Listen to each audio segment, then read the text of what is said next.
بسم اللہ الرحمن الرحیم۔ السلام علیکم۔ آج میں بات کروں گی کہ دعا کی فضیلت کیا ہے اور دعا مانگنا کتنا ضروری ہے۔ دعا کیسے مانگیں؟ اللہ تعالیٰ کے ساتھ آہوازاری اور خفیہ طریقے سے دعا کی جائے، جیسا کہ حدیث میں آتا ہے، لوگوں اپنے نفس کے ساتھ نرمی رکھو، یعنی اپنی آواز پست رکھو۔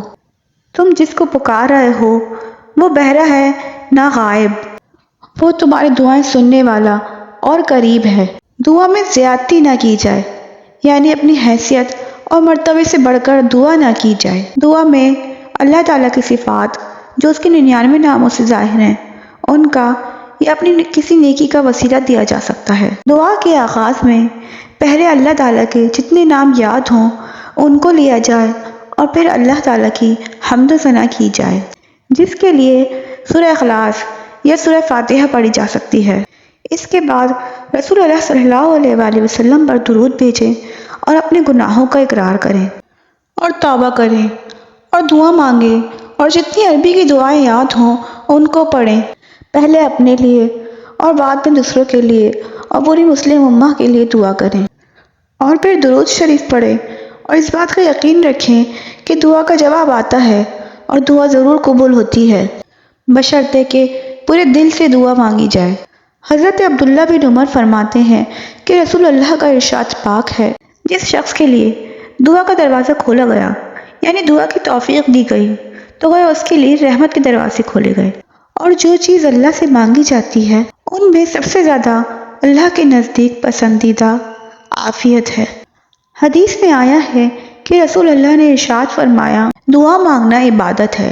پھر آپ نے بطور دلیل قرآن کریم کی یہ آیت تلاوت فرمائی، اور تمہارے رب نے مجھ سے فرمایا کہ مجھ سے دعا مانگا کرو، میں تمہاری دعا قبول کروں گا، اور بے شک جو لوگ از راہ تکبر میری عبادت سے سرتابی کرتے ہیں وہ ضرور جہنم میں داخل ہوں گے ذلیل و خوار ہو کر۔ رسول اللہ نے ارشاد فرمایا، اللہ تعالیٰ کے نزدیک دعا سے زیادہ اور کسی چیز کی وقت نہیں۔ رسول اللہ صلی اللہ علیہ وآلہ وسلم نے ارشاد فرمایا کہ جو شخص اللہ تعالیٰ سے کوئی سوال نہیں کرتا تو اللہ تعالیٰ اس سے ناراض ہو جاتے ہیں۔ اسی حدیث کے بعض طریق میں ہے کہ جو اللہ تعالیٰ سے دعا نہیں مانگتا تو اللہ تعالیٰ اس شخص سے ناراض ہو جاتے ہیں۔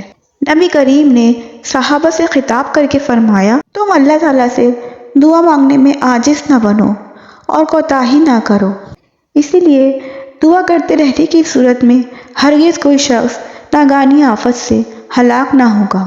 ایک اور جگہ ارشاد فرمایا کہ جو شخص یہ چاہے کہ اللہ تعالیٰ اس کی دعا سختیوں اور مصیبتوں کے وقت قبول فرمائے، اس کو چاہیے کہ وہ بدحالی اور خوشحالی میں بھی کثرت سے دعا کرے۔ حضور صلی اللہ علیہ وآلہ وسلم نے ارشاد فرمایا کہ دعا مومن کا ہتھیار ہے اور آسمان و زمین کا نور ہے۔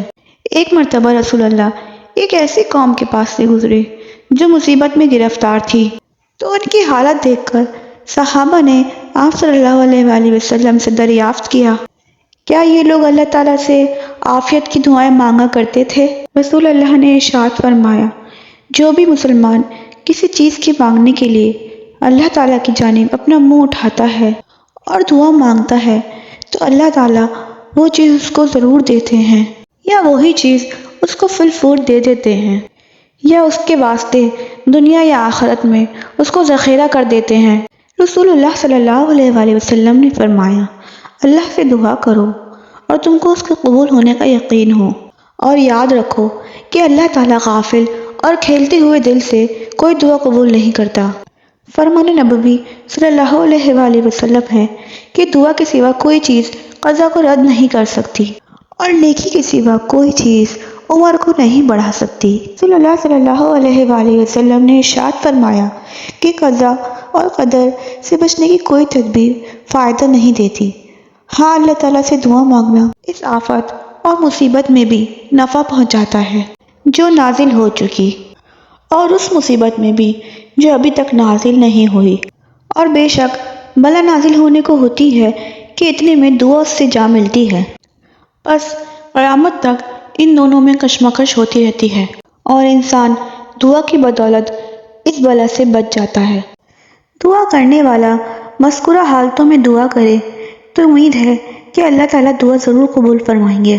نماز کی اذان ہونے تک، یعنی اذان سننے، اذان کا جواب دینے اور اذان کے بعد کی دعا پڑھنے کے بعد دعا کرے۔ اذان اور تکبیر کے درمیان، یعنی اذان اور اقامت کے درمیان جہاں بھی موقع مل جائے دعا کرے۔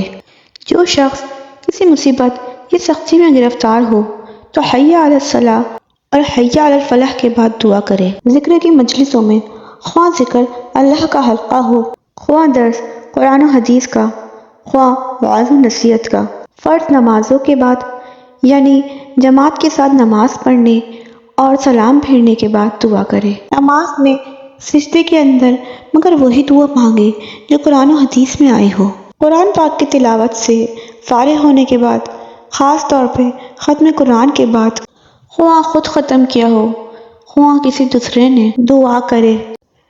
زمزم کا پانی پینے کی حالت میں، یعنی جاہ زمزم پہ کھڑے ہو کر پانی پیے اور دعا کرے۔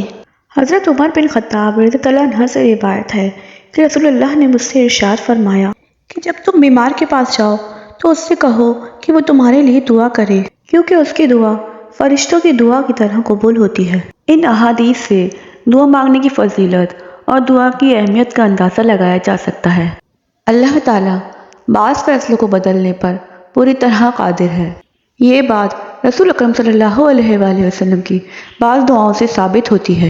حضرت ابو اسامہ رضی اللہ تعالیٰ عنہ سے منقول ہے کہ رسول اللہ صلی اللہ علیہ وسلم سے پوچھا گیا کہ کون سی دعا اللہ کے یہاں زیادہ مقبول ہوتی ہے؟ فرمایا رات کے آخری حصے میں اور فرض نمازوں کے بعد۔